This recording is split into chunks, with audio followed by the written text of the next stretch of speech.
Me decidí apuntar a la Escuela de Activismo porque, aparte de que quería profundizar en temas sobre los que yo trabajo y quería aprender más sobre todas estas alternativas financieras, que es algo que mucha gente joven desconocemos, por desgracia, no está tan próximo a nuestras realidades.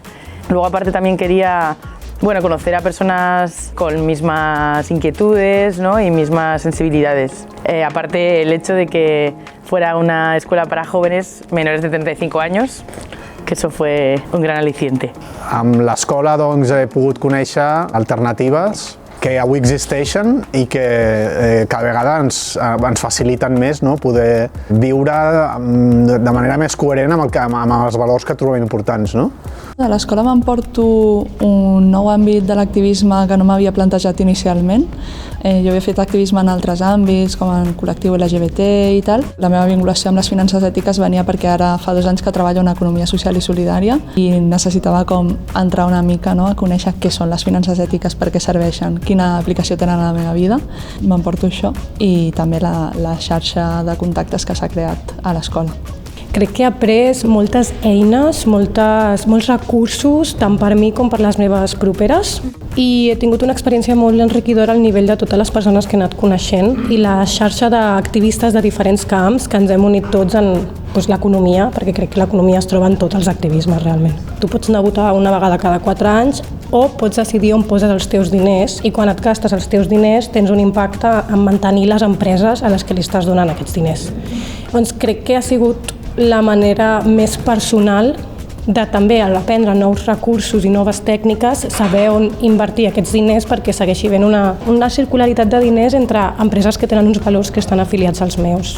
Jo procuro traslladar els meus valors a les meves decisions econòmiques, igual que a la resta de decisions que prenc en el meu dia a dia. Doncs sent molt conscient a l'hora de prendre una decisió de si el que estic decidint, valgui la redundància, a donar suport, està alineat o no amb els meus principis i amb el que jo crec, però també sent conscient de les limitacions que tinc com a persona de classe obrera i amb els recursos dels que disposo. Llavors, quan tinc l'opció de triar una opció més ètica, doncs l'agafo, però també sabent-me com perdonar a mi mateixa quan no és possible fer-ho així. En la nostra vida diària, quan consumim, en l'ús del diners que fem, podem dirigir el nostre estalvi a transformar la realitat. Per a mi les finances ètiques és com haurien de ser les finances, però també pense que són molt minoritàries i que m'agradaria que arribessin a més gent. Sí, i pense que sobretot a més gent jove. I crec que les finances ètiques han de ser construïdes i han de ser construïdes sobretot per gent jove, activista, que vol canviar l'economia.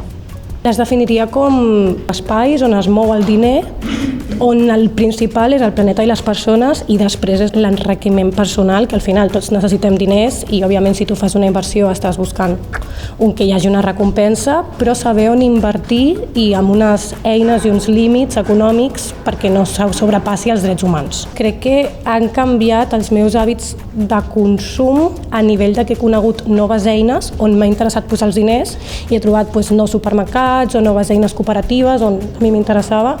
He conegut espais que em fan replantejar-me tot el meu model econòmic, com jo el tinc construït fins a dia d'avui, com ho haig de canviar.